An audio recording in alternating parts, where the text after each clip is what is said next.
You're fine. All right, so we are back after our technical difficulties. So we did hear about how you did go to Alcorn after transferring from Southern Miss, and then in 2013, right before your 30th birthday, you became a nurse practitioner. So obviously, that's not a small task. So you had a lot of obviously probably faced a lot of obstacles because it's hard enough to get an RN and a BSN, but to get that nurse practitioner. Talk a little bit about what type of course that is and what the difference between if they're not familiar, the difference between a nurse and a nurse practitioner. Okay. So yeah, it is like you said, you are absolutely correct. It is a number of obstacles. And you have to be just so disciplined, and not saying I was the best. Like I had my periods where, I really wanted to like party and do things with my sorority, but I knew I had to like remove myself from that. And I also I had to move away from my family too, just because, I just wanted to be able to fully focus, because nursing is so competitive. It's very competitive. You don't just get into nursing school. You have to apply. They look at your resume. They look at your community service. So it's not something you just apply and automatically get in. And so you want to always stand out even with that. And even during nursing school, I faced obstacles. Like one thing that I've been talking about a lot on my platform is my exit exam. I was the president of my class, the president of the Student Nursing Association, and we had an exit exam called the HESI. I've always been I always had 3.8, 4.0. I did not pass my HESI exam, my exit exam. And so I did not graduate with my class, even though I was holding all those titles. And that was a very humbling moment for me, because I sent graduation invitations out and everything. My family, everyone was coming, and I had to go back and tell them that I was not graduating. I had to go an extra semester. So that right there was so humbling, but it pushed me even harder. It pushed me harder to not ever let anything stand in my way. So that's why once I finished, it was like I knew I had goals that I had to reach.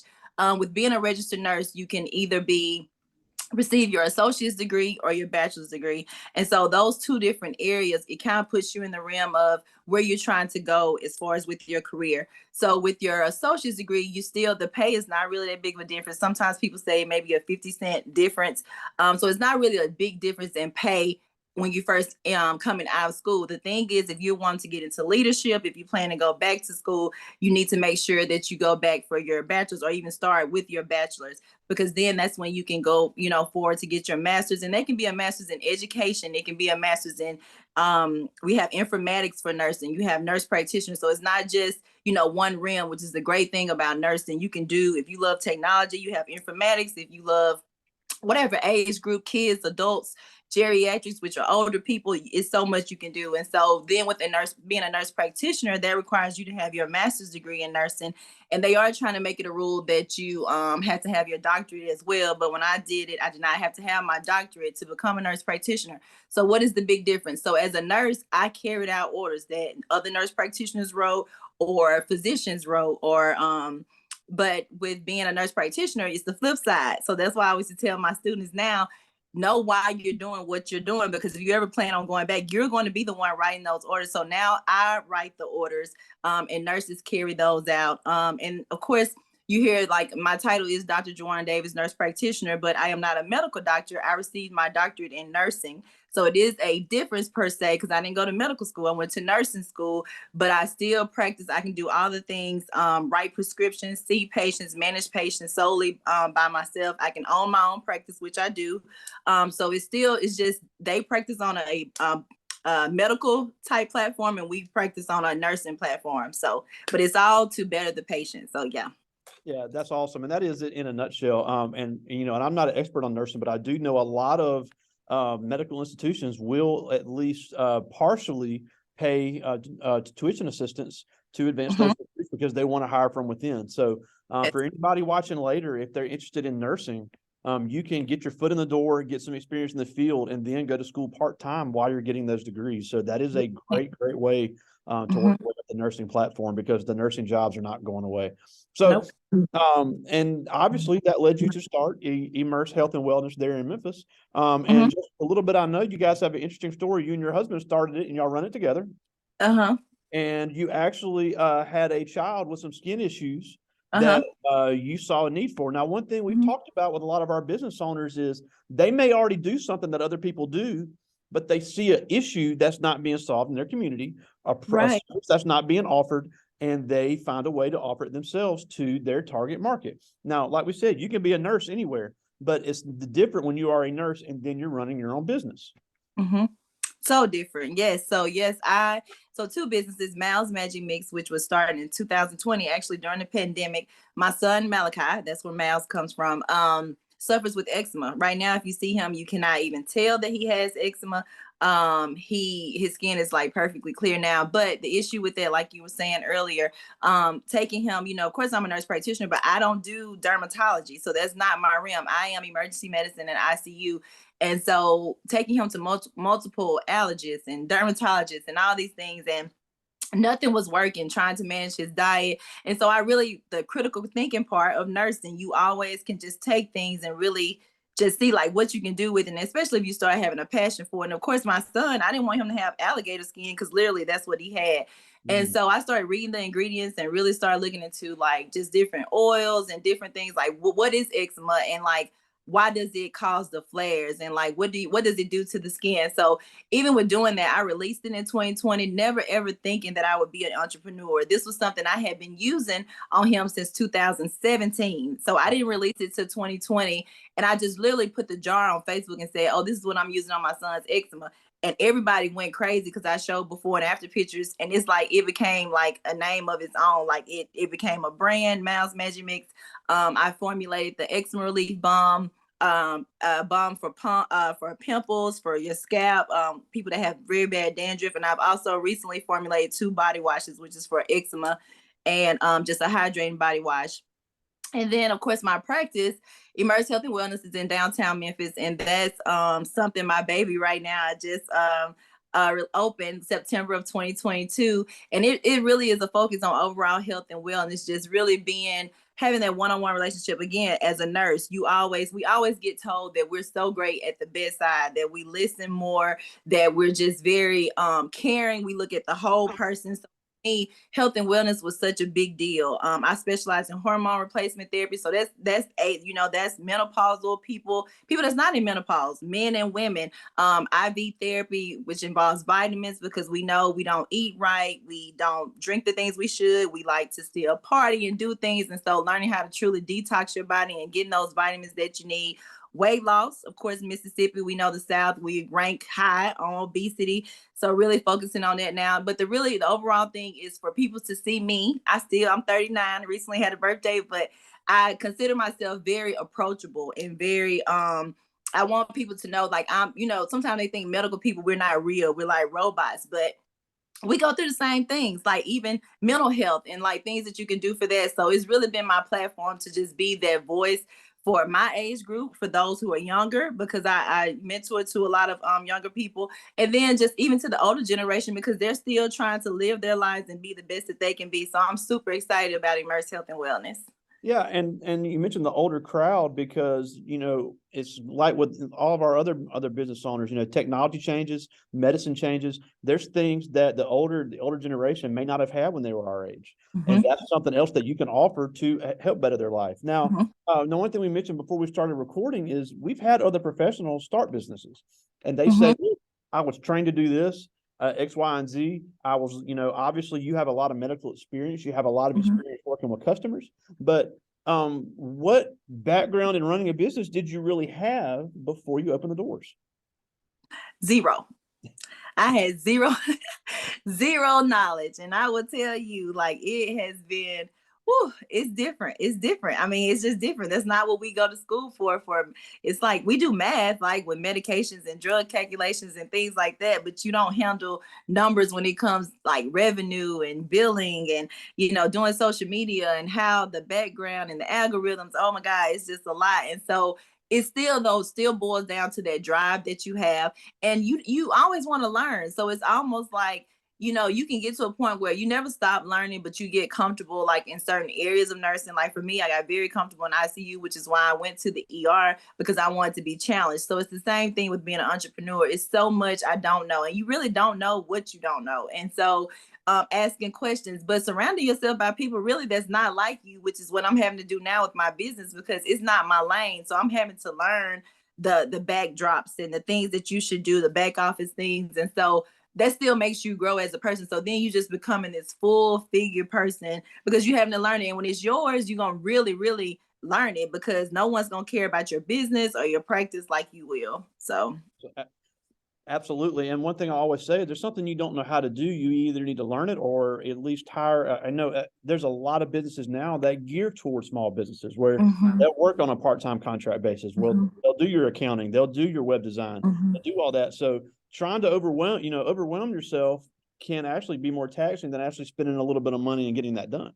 Right. And then there's so much other things you can do, like it's grants, which will, kind of, make you kind of tap into your writing, which you do a lot of in nursing and reading. But so it's grants out there, and some of the things they just require you to just be present on different meetings and answer certain questions. And so it's things out there like even free resources, but it's definitely something it's stuff out there to help. And you never know the people that you've been around that have talents as well, that are totally different. They may not, like younger kids, this generation now, they know everything about TikTok and Instagram and all that. So you get one of them who's super creative and you paying them like almost nothing. They just thinking that they're doing, and so, but you're maximizing them and then you putting them on a platform because then they can always put that on their resume, which I always say your resume speaks for you. So I always think about that. Anything you do, small or little, just make sure it's on your resume because that's your story before someone can really meet you. So even using like younger generation, you're putting them in a place where they can grow and they can build their platform because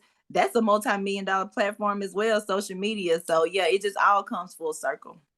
Yeah. Now, and before I get to some of the students' questions, a couple of things that we've talked about in this class that I like to ask our guests about is, first of all, obviously you're big in social entrepreneurship in the fact that you really have a heart for service. You have a heart for the customer and people's wellness, people's skin, and it really is obvious just hearing you talk about it and seeing you post about it. But how do you price yourself and price your services to where you can still make a profit? Because obviously you want to do a lot of good, and you are, but you also don't want to go broke.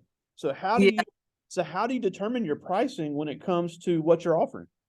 Oh, so one, praying, pray about what I should do. And like, really, to be honest, I just always been like that, like my gut feeling. So of course you want to do what we call it's a root analysis, a market analysis of like whatever you're doing. So with me, I was doing eczema balms or body washes. So of course you look at all the other leading people that, brands that we all know of that are doing things. So then you want to think about too all of your ingredients. So you want to make sure you account for every single ingredient that small or large, like it from the jars to the spoons you may be using, the measuring cups. And so once you get all that and price it, of course you want to always try to at least double so that you're profiting. But at the same time, being a new business and a small business owner, you also want to get your name out there. So you do different things where you feel like you may take the hit for a moment, which giving discounts or letting people try things for free. But it always comes back again, like I keep saying, full circle, because if your heart is in it, God is in it, of course, and like you're going to be led to do the right things and you're not doing it for malicious reasons. And so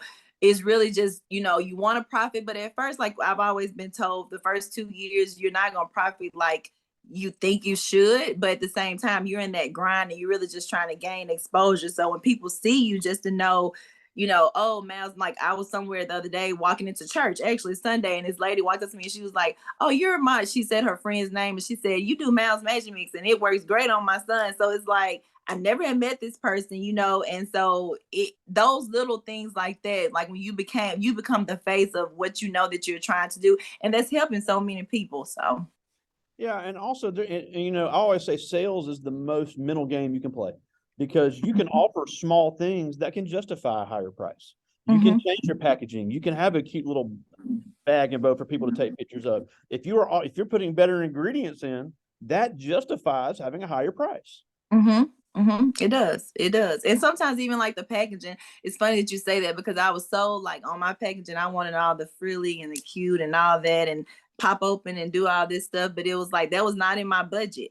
And I never got a complaint about it arriving. It was nicely wrapped in, bubble wrap and in a brown box, but it was very secure. It didn't spill or anything like that. I never got anyone saying, "Oh, I wish my packaging was better." So sometimes you put that kind of stuff on yourself. And so for me, I had to really pipe down with that, and I never got into because it just wasn't in my budget, and it was like I would have been spending money on something that wasn't even worth. Like the people are paying for the quality of my products. Yeah, and So, again, it all goes back to market research, and it depends on what you're mhm, selling.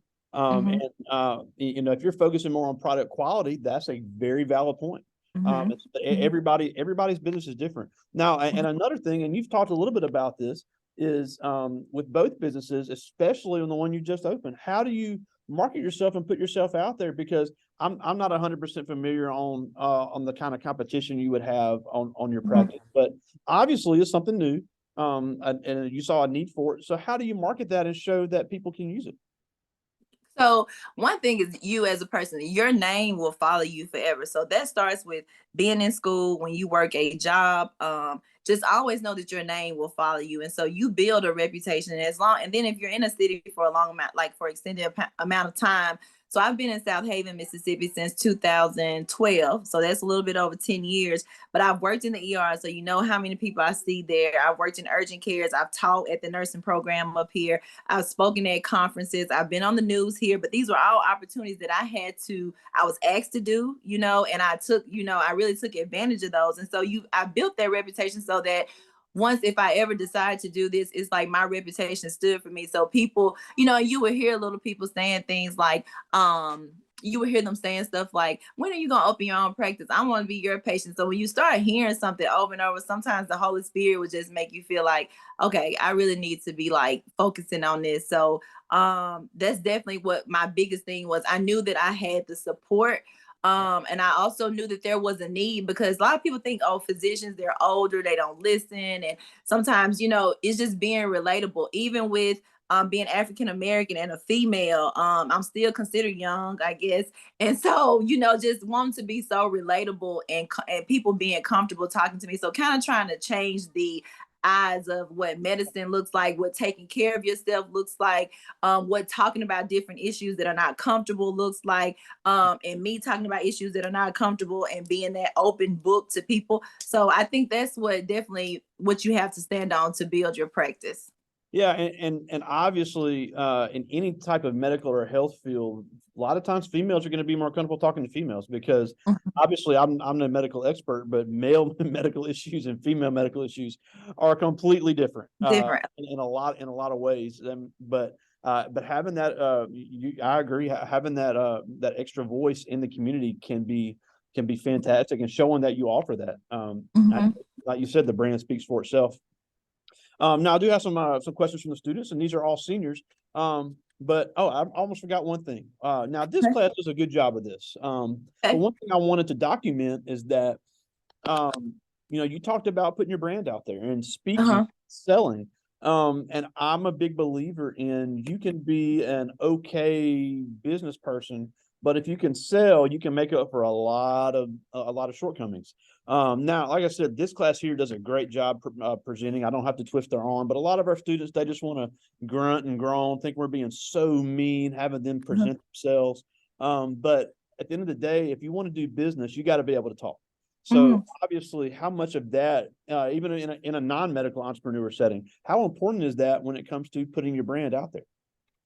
It's very important to put, like, you have to be seen. So yeah, you can pay someone or get someone else to talk for you, but who understands and has the passion besides you being the person behind it all. And even with that, so it's something that may be uncomfortable. So you have to do those things where if you just happen to get in front of a mirror, or, and it sounds cliche, but it's true, or get in front of like just your family members. Some people say things about like not being able to pronounce some words, or and I'm country. I'm from, I mean, southern Mississippi. And so I know that, of course, we sound different from the north, but at the same time, as long as you present yourself very confident, you own it. You own that conversation, you own that room, you own your business, you own who you are and how you present yourself. And so the only way to ever get comfortable with that is to by doing it. And that starts like even in being in high school, or even in your church, or just doing things when they say, people ask, read this out loud, I know, or do this. That's how you get comfortable, because then you're accepting that challenge and knowing like I have to be presentable, I have to be comfortable, and you're not gonna get comfortable if you keep running away from it. So Yeah, that's a valid point, and it's a skill that I think is so lost on today's youth. Um, mm-hmm. they can get on the dang phones all day long, but you got to be able to do business. Uh-huh. Even if you just want to be an employee, you just got to be able to do business. Right, But right. I do have some questions. These are all seniors. All right, this first one is Justin Clerk, and he asked, "What do you do when there's a time you don't know what to do?"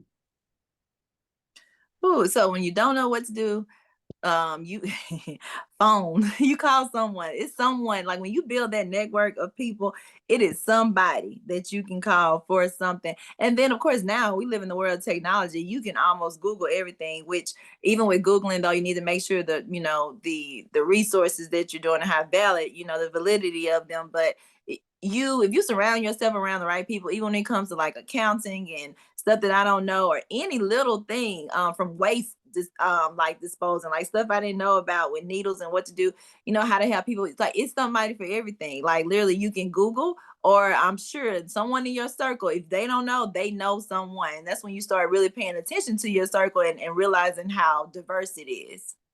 Yeah, and that's a good point too, because you have different health laws in different states. Mm-hmm. So I Mm-hmm. live in South Haven, but you're doing business in Mm-hmm. Tennessee. You could have a different law when it comes to how to dispose. Mm-hmm. That's a great Right. point. Yep. This is Shania Charleston, and she asked, "What was the biggest challenge in becoming a nurse?" Whew, the biggest challenge, oh well, for me, it was my exit exam. The biggest challenge for me, which I don't even think they do that anymore, show you how time changes. But that was my biggest challenge because it showed like no matter how much I did in school, my, all the organizations I was in, my GPA, that one test stopped me from graduating with my class that I had went through so much with. And so that was definitely my biggest challenge, but it was also my biggest push. It was my biggest motivation.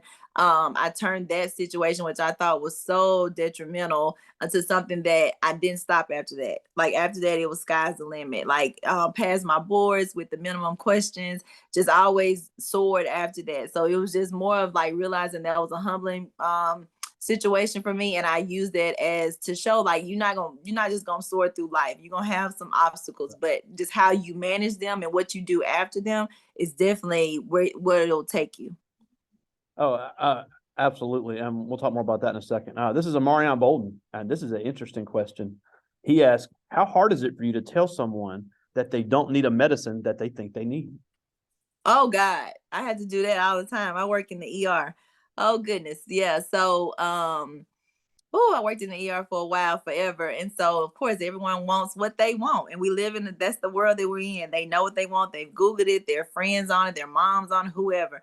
And so you just have to always, one, going back to being very confident and always telling the why. So if someone's saying they want a certain medication, you just say, no, you don't need that. Of course, they're going to take that the wrong way. You would take it the wrong way if someone was telling you something that you thought you wanted that you didn't need. But when you approach the situation, one, being very asking them why. Like, why do you feel you need this? Do you understand what that medication does? Because then you're kind of putting it in their court, because to see if they, how much do they even know about it? But then if you don't think they need it, telling them why. And then if and even with the why, what's the side effects of that medicine, why you don't need it, what it can do to you. Let's talk about some options, because if this is what's going on with you, then maybe this medication is what you need and not this one because of X, Y, and Z. So I always just tell people, asking questions, being open, allowing always hearing the patient, because they have a right to their voice and their concerns, but you have to be in the position to also give them the why and not just shut them down and say no.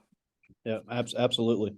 This is Miles Woodard, and he asked, "How would you recommend someone who wanted to become a nurse practitioner start their path?" How would I recommend? What was the question again? If someone wanted to become a nurse practitioner to start their path.